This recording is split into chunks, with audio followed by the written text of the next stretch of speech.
Maupay nga adlaw mga kabugtuan ko dida kang Hesukristo. Aali na kita han ikaupat nga Domingo han Kwaresma. Ako ay Grineth Torres, Youth Leader sa Archdiocesan Shrine of Santo Niño Youth Ministry. Para hanya na nga Gospel Power hawaray-waray. Usa ka panahon hinarani hinpamati kan Hesus indamo nga mga parasukot hinbuhis ngan mga makasasala. Nagtikang pagngurotob an mga Parisiyo ngan an mga magturotdohan balaod. Nakarawat man ini nga tawo hin mga makasasala ngan nakikigsaro pa nga ni haera.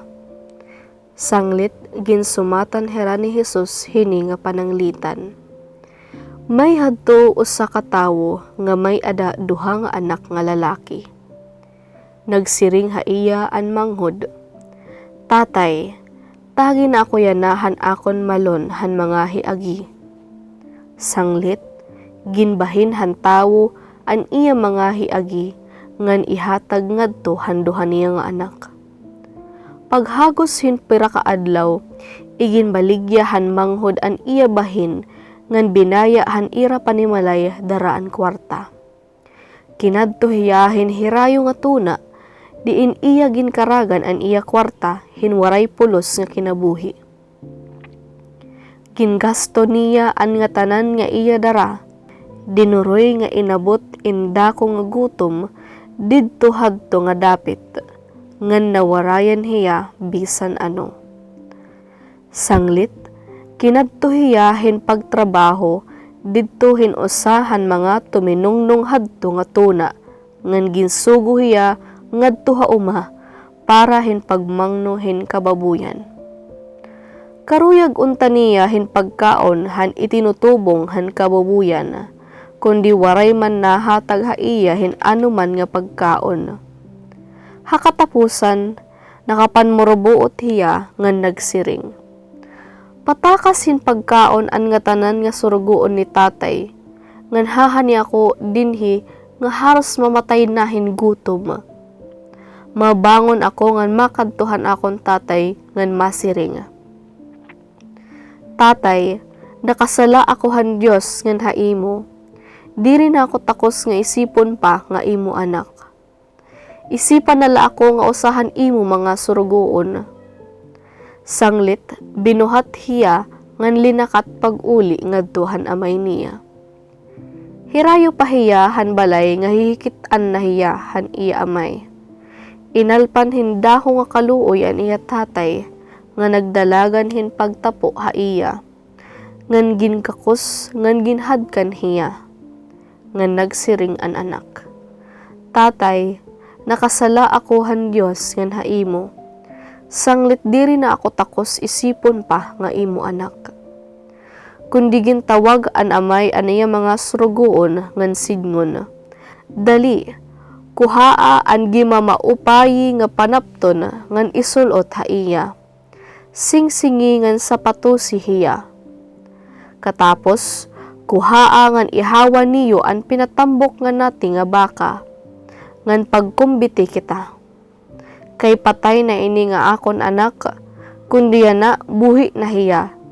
Nawara hiya, kundi na hinagian na hiya. Ngan nagtikang hera pagkalipay. Hito nga takna, nakadto uma an magwarang nga anak. Han pag-uli na niya, han hirani ay nahiya, han balay. Hinbatian niya an tukar ngan sarayaw. Gintawag niya inusahan mga surugoon ngan nagpakian na haiya. Ano ini nga rugyaw? Nagbaton an surugoon. Inuli an imo bugto, ngan igin paihaw an ni imo tatay an pinatambok nga nati nga baka, kay inuli hiya ngan maupay an lawas. Duro an kapungot han magurang nga bugto. Sanglit waray hiya sumulod han balay. Ginawas an amay niya ngan ginhangyo nga sumulod hiya. Ginbaton niya haiya tatay. Huna-huna adaw, Sulod hini nga mga katuigan, nagbudlay ako, sugad hinuripon para haimo. Ngan waray gud ako sumupak han imo mga sugo, bisan makausa. Ano yung ginhatag nimo haakon? Waray ngani bisan naman lakanding nga igpapahalipay ko han akon mga kasangkayan. Kundi ginkaragan hini nga imo anak, an nga tanan mo nga hiagi, hamaraot nga kinabuhi. Ngan haiya pag-uli, asay mo lugod ginihawan han pinatambok ka nati nga baka. Nagbaton haiya an amay. Anak ko, dayuday ko ikaw nga kaupod dinhi. Ngan imo an nga tanan nga akon mga butang. Kundi kinahanglan maglipay ngan magrayhak kita. Kay namatay ini nga imo bugto. Kundi yana, buhi na hiya. Nawara, kundi yana, hinagian na hiya. Ang ebanghelyo yan nga adlaw nga gintawag nga parabola han anak nga mabinasolon. Nagpresentar hinduha nga anak nga lalaki. An asoy mahitungod han binalik nga manghod nga anak, ngan haros bugos nagiging sentro han atensyon tungod han nakakapatingala nga kalurungan han amay hapagpakita hinwaray kondisyon nga kaluoy haiya malinarisnon nga anak. Agsub nga ginbaliwaray han mga magbarasa an magurang nga anak nga lalaki ngan diri hira nakakasabot nga nawara liwat hiya. Bisan kun waray gud hiya bumaya habalay han iya amay. Hapag ka matuod, makaharadlok gud an iya kahimtang. Tungod kayan iya nakikita, hagawasla han iya kalugaringon, nga nakikita laan sayop han iya manghod nga lalaki, ngan han iya amay. Napakyas hiya hapag usisa han iya kalugaringon nga kasing-kasing, ngan diri maaram kun matiunan o kahirayo ito hagugma han iya amay. Bisan kon nagkikinabuhi hira, hailarom han usala nga atop.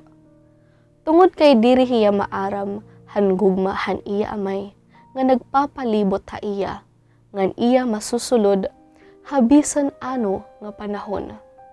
Inaabat niya nga ginlimbungan hiya, nga an pagbalik han iya bugto, ginsaurog sugad nga piyesta. Nakikitahan amay han duha nga anak nga kalalakinan kundiin hira nga nangangalimbasog hapag tambal han era pagkabuta. An nagbalik nga anak nga lalaki, han iya kabiduan tungod han pag-usik han iya panurundon. Ngan an magurang nga anak nga lalaki, tungod han iya pangabugho ngan kasina. An istorya waray katapusan. Tungod kay kita an mga anak, ngan ang Dios nga aton amay, nagpapadayon hapag upay ha aton. Pinaagi han paghalad ha aton han iya gugma. Ang konklusyon han istorya, aada ha aton mga kamot. Ginoo nga Hesus, tambalon mo man kami han amon pagkabuta, hagugmahan Dios nga nag-uupod han amon bugos kapag kinabuhi. Amen.